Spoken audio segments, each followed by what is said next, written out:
राम राम बहन भाइयों माताओं, ज्ञान का 99 में आप सबका स्वागत है। आज मैं कार्तिक महात्म्य का विष्णु भगवान का 7वां अध्याय सुनाऊंगी। श्री कृष्ण भगवान की जय। श्री नारद जी बोले, हे राजन, अब कार्तिक मास का व्रत करने वाले के नियम सुनिए। मैं संक्षेप में कहता हूँ, जो व्यक्ति कार्तिक मास का व्रत करता हो वह सब तरह के आमिष, उर्द, मधु, राई, खटाई, थमदकारी वस्तुओं का भक्षण न करे। ये व्रत करने वाला दूसरे का अन्न न ग्रहण करे, किसी से विदेश न रखे, तीर्थ के अतिरिक्त विदेश न जाए, देवता, वेद, ब्राह्मण, गुरु, गऊ, वर्ती, नारी, राजा तथा गुरुजनों की निंदा न करे। कार्तिक मास का व्रत करने वाला दाल, तिल, तेल, पकवान करे, किया हुआ पका भोजन न ग्रहण करे, निध भावना, कुवाच्य का त्याग करे, किसी भी जीव का मांस, चुन्ना, जंबीरी, नींबू, मसूर, बासी और जूठे अन्न का परित्याग करे। बकरी, गाय तथा भैंस के दूध के अतिरिक्त किसी अन्य पशु का दूध आमिष समझे। ब्राह्मण द्वारा क्रय किए गए सभी रस, गुड़ आदि, सांबर, नमक आदि का परित्याग करे। तांबे के पात्र में रखा हुआ पंचगव्य, अत्यंत लघु गड्ढे का पानी केवल अपने लिए ही पकवान आमिष कहा जाता है। कार्तिक मास का व्रती सदा ब्रह्मचार्य से रहे, पृथ्वी पर शयन करे, दिन के चौथे पहर को केवल एक बार पत्तल में खावे। कार्तिक का व्रत नरक चतुर्दशी को तेल लगावे। इसके अतिरिक्त दूसरी तिथियों में तेल लगाकर स्नान करना मना है। कार्तिक व्रती मनुष्य सिंघोड़ा, कोहड़ा, प्याज, भट्टा, गाजर, मूली इन सभी वस्तुओं का ग्रहण न करे। लौकी, भट्टा, कोहड़ा, कटेरी का फल, तरबूज और केत इनको कार्तिक मास का व्रती त्याग दे। व्रती मासिक धर्म के समय स्त्री से, चंडाल, पापी, ब्राह्मण दोई और नास्तिकों से संभाषण न करे। उपयुक्त मनुष्यों, कुत्तों तथा कौओं द्वारा दृष्ट पका भोजन, सूतक के समय का पका भोजन, 2 बार पकाया हुआ जला अन्न न खावे। अपने शक्ति के अनुसार कर्ष चंद्रायण व्रत श्री विष्णु भगवान की प्रसन्नता हेतु करे। पूरे वर्णित नियमों का पालन करे। कार्तिक व्रत करने वाला प्राणी प्रतिपदा को कुम्हेड़ा, द्वितीय को कटल, तृतीय को तृण स्त्री, चतुर्थी को मूली, पंचमी को बेल, षष्ठी को तरबूज, सप्तमी को आंवला, अष्टमी को नारियल, दसवीं को लौकी, एकादशी को परवल, द्वादशी को बेर, त्रयोदशी को भट्टा, चतुर्दशी को गाजर और पूर्णिमा को साग ये वस्तुएं चतुर्थ तिथियों में न खाए और रविवार को आंवला का भक्षण न करे। व्रती इन शाकों में से या वर्जित शाकों में कोई शाक खाना चाहे तो ब्राह्मण को देकर खाए। ये विधान माघ मास के व्रत के लिए भी है। देवोत्पातनी एकादशी में पूर्वोक्त विद्यानुसार नृत्य, जागरण, गायन, वादन आदि करे। इस प्रकार विधिवत व्रत करने वाले व्रती को देखकर यम के दूध जैसे सिंह की गर्जना से हाथी भाग जाते हैं, उसी तरह वहां से भाग जाते हैं। ये कार्तिक व्रत सब व्रतों में श्रेष्ठ है। इसके अतिरिक्त जितने व्रत यज्ञादि है वे सत संख्या होकर भी इसको तुलना नहीं कर सकते, क्योंकि यज्ञादि करने वाले प्राणी केवल स्वर्ग में ही निवास करते हैं, किंतु कार्तिक व्रती उससे श्रेष्ठ वैकुंठ लोक में जाते हैं। इस जगत में भुक्ति मुक्ति द्वारा जितने भी पुण्य क्षेत्र हैं वे सब कार्तिक व्रती के शरीर में निवास करते हैं। खराब सपने, मनसा, वाचा और कर्मना किसी प्रकार का विपाप हो वह सब कार्तिक व्रत करने वाले प्राणी को देखते ही नष्ट हो जाते हैं। जिस प्रकार राजा की रक्षा उनके सेवक अंगरक्षक लोग करते हैं, उसी भांति कार्तिक व्रत करने वाले की रक्षा विष्णु भगवान की आज्ञा से इंद्र आदि देवता करते हैं।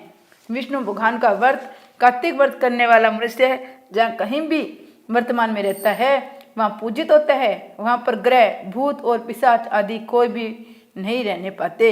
विधि विधान सहित कार्तिक व्रत करने वाले मनुष्य को पुण्यों का वर्णन 4 मुख वाले ब्रह्मा जी भी कहने में असमर्थ है। ये विष्णु व्रत संपूर्ण पापों को नाश करने वाला, पुत्र, पौत्र, धन तथा धन्य को उन्नत करने वाला है। यह कार्तिक व्रत जो मनुष्य करता है उसके तीर्थ में जाने या तीर्थ की सेवा करने से क्या उद्देश्य है, उसको सब पुण्य फल कार्तिक वर्ष से ही प्रारंभ हो जाते हैं। श्री कृष्ण भगवान की जय। 8वां अध्याय। श्री नारद जी बोले, हे राजन, अब मैं कार्तिक व्रत की उद्यापन विधि सम्यक प्रकार से वर्णन करता हूँ, उसे ध्यान देकर सुनिए। व्रती को चाहिए कार्तिक मास में शुक्ल पक्ष की चतुर्दशी को व्रत के संपूर्ण फल प्राप्त्यर्थ और विष्णु भगवान की प्रसन्नता के लिए उद्यापन करे। तुलसी जी के ऊपर सुंदर 4 दरवाजे बनाए, बंदरवार फूलों से सुसज्जित करे, चमर से सुशोभित मंडप बनाए, चारों द्वारों पर मिट्टी से बने हुए पुण्यशील, सुशील, जय और विजय नामक 4 द्वारपालों को पृथक पृथक बैठाए। तुलसी की जड़ में 4 रंगों से सुशोभित उत्तम सर्वतोभद्र का चक्कर बनावे। उसके ऊपर पंचरत्न नारियल रखे। शुद्ध वस्त्र से कलश को आच्छादित करे। उस कलश के ऊपर शंख, चक्कर, गदा, पद्म और पीताम्बरधारी लक्ष्मी युक्त विष्णु भगवान का पूजन करे। कार्तिक मास का व्रती इंद्रादि लोकपालों का पूजन मंडप में करे। द्वादशी को विष्णु भगवान जागे थे।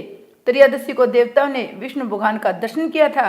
चतुर्दशी तिथि को देवताओं ने उनका पूजन किया, इसलिए भगवान को उद्यापन पूजा चतुर्दशी तिथि को शांत मन से की जाती है।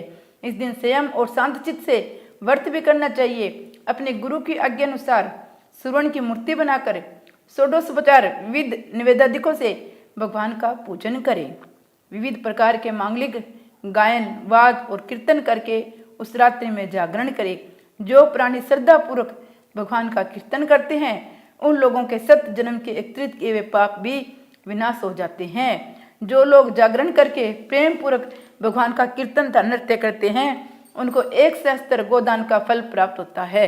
जो प्राणी भगवान के सम्मुख नृत्य गान पूर्वक कौतुक करते हैं उनके अनेक जन्माधिक पातक तुरंत नष्ट हो जाते हैं।